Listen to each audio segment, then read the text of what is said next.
Milestone तिमाही रही है ये, क्योंकि बहुत सारे बड़े स्ट्रक्चरल चेंजेस की जो वेट हम कर रहे थे फाइनली वो हुआ है।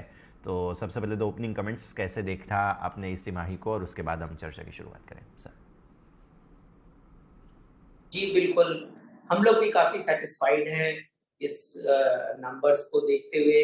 और मैंने पहले भी बोला है कि ये 22-23 हमारा रिकॉर्ड ईयर है, क्योंकि जिस तरीके से हमने प्लान किया था साल की शुरुआत, हमको ये क्लियर पता था कि हमारे जो प्लान्स हैं, वो किस तरीके से फ्रक्टिफाई करेंगे और इवेंचुअली ये साल बहुत अच्छा रहने वाला है। और अगर हम 4th क्वार्टर की बात करें, तो 4th क्वार्टर में हमारे हर सेगमेंट ने बहुत अच्छा परफॉर्मेंस दिया, चाहे लाइफस्टाइल हो, चाहे रियल एस्टेट हो।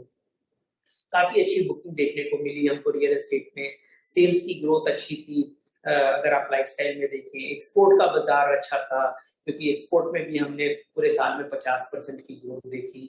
और सबसे बड़ी बात ये है कि जब रेवेन्यू ग्रोथ होती है और उस समय अगर आप कॉस्ट को कंट्रोल कर पाते हैं, ऑपरेटिंग लेवरेज का पूरी तरह से बेनिफिट ले पाते हैं, तो वो आपको बहुत मदद देता है। और एग्ज़ैक्टली अगर आप देखें तो वो हमने इस क्वार्टर में देखा और पूरे साल में भी देखा। सेकंड पॉइंट ये भी है कि एक और प्रॉब्लम कई बार हो जाती है कि हमारा एक पैसा वर्किंग कैपिटल में इन्वेस्टेड हो जाता है, तो फ्री कैश फ्लो नहीं जनरेट हो पाता। तो इस क्वार्टर में हमने वो भी काफ़ी अच्छे से कोशिश करी और फ्री कैश फ्लो जनरेट किया और डेट का रिडक्शन दिखाया। तो इस तरीके से ओवरऑल अगर आप देखें तो हम 700 करोड़ के नीचे डेट हो गए, जो कि क्लोज टू 1100 करोड़ था। 400 करोड़ का डेट हमारा कम हुआ। तो ओवरऑल काफ़ी एक अच्छा प्रदर्शन रहा हमारे बिज़नेस का अक्रॉस सेगमेंट्स। कोई ये नहीं कहूँगा कि एक सेगमेंट ने अच्छा किया, दूसरे ने नहीं किया। बिल्कुल, सब सेगमेंट में जो मैनेजमेंट टीम्स थे, उन्होंने बहुत मेहनत से काम करते हुए ये अच्छा रिज़ल्ट डिलीवर किया। ठीक है सर, अब डेट की बात करें, क्योंकि हमने एक स्टेटमेंट पढ़ा जिसमें आपने कहा है कि अब यहाँ से आगे जो दो कंपनियाँ रहेंगी दोनों डेट फ्री रहेंगी, लेकिन अभी भी थोड़ा सा डेट बचा हुआ है। तो ये जो बाकी बच रहा है अभी फ़िलहाल जो डेट है, कम करने के बावजूद भी, उसको आप कैसे फ्रुक्टिफाई करने की कोशिश करेंगे आगे? नहीं, देखिए 2 चीज़ है कि अभी हमारा जो नेट डेट है वो 700 करोड़ हो गया। बट तो हमारा जो बड़ा एक ट्रांज़ैक्शन हमने एफएमसीजी का किया है, जो कि एफएमसीजी की brands Spark Avenue, KamaSutra, KS हमने गोदरेज कंज्यूमर को बेचा है। वो कल कंप्लीट हो गया, उसका पैसा भी कल आ गया, जिसके कारण 250 करोड़ रुपए का डील है। उसमें टैक्स वगैरह देने के बाद करीब-करीब 2200 करोड़ बचेगा। और अगर हम 700 करोड़ नेट डेट पे बैठे हैं, तो इफेक्टिवली हमारे पास 1500 करोड़ की लिक्विडिटी रहेगी। तो अभी डेट कैसे पेमेंट करेंगे वो तो क्वेश्चन हमारा रिजॉल्व हो गया बिकॉज़ ये डील करके। तो पूरी तरह से हम डेट फ्री रहेंगे, नेट डेट फ्री रहेंगे और 1500 करोड़ की लिक्विडिटी रहेगी, जो कि हमको हेल्प करेगी आगे अपने रियल एस्टेट बिज़नेस और लाइफस्टाइल के बिज़नेस को दोनों को ग्रो करने में और आगे बढ़ाने में। ठीक है सर, अब सेगमेंटल परफॉर्मेंस की बात करते हैं। गारमेंटिंग सेगमेंट में हमने देखा है अच्छा रेवेन्यू ग्रोथ इस बार देखने मिला है। एक्सटेंडेड वेडिंग सीजन भी है, अभी भी देखो मई जून में भी कुछ शादियों के समाचार हैं, तो ये भी थोड़ा सा हेल्प कर रहा है। पिछली तिमाही भी काफ़ी अच्छी रही है सर यहाँ पे।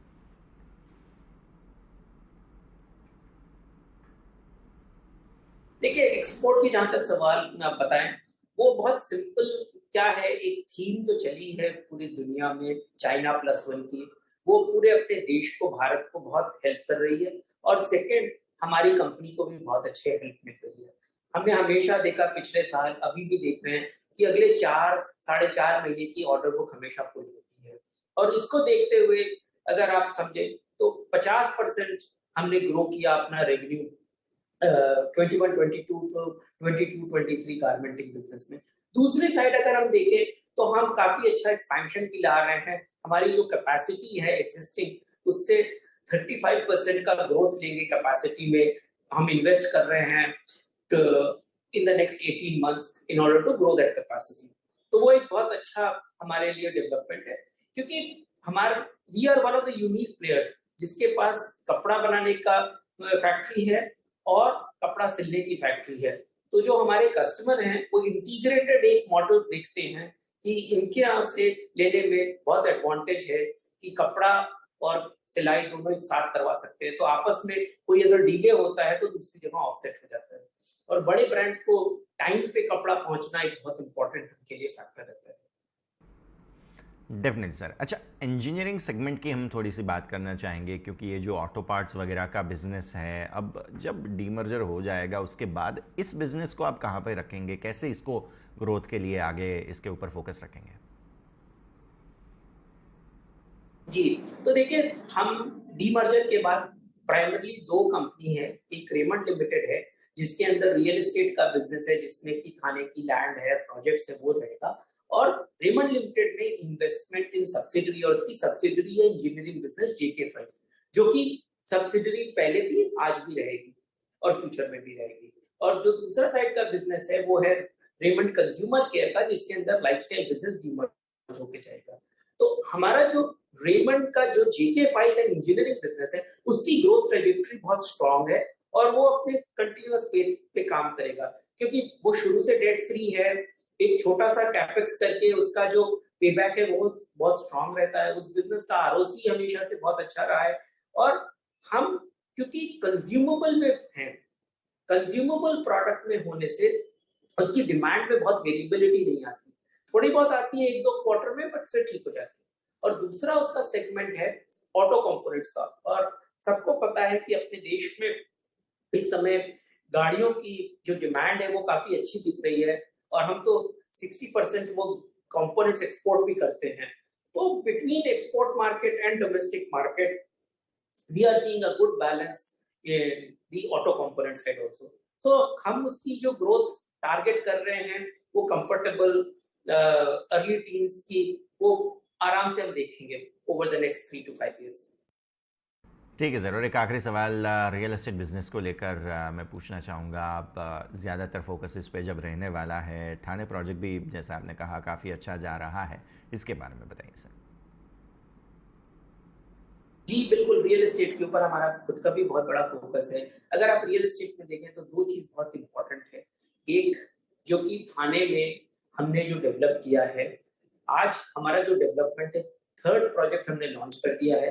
फर्स्ट 2 प्रोजेक्ट में 80% बुक हो चुका है, और फर्स्ट प्रोजेक्ट में 3 टावर आउट ऑफ 10 टावर्स हमने रेरा की टाइमलाइन से 2 साल पहले डिलीवरी कर दिया।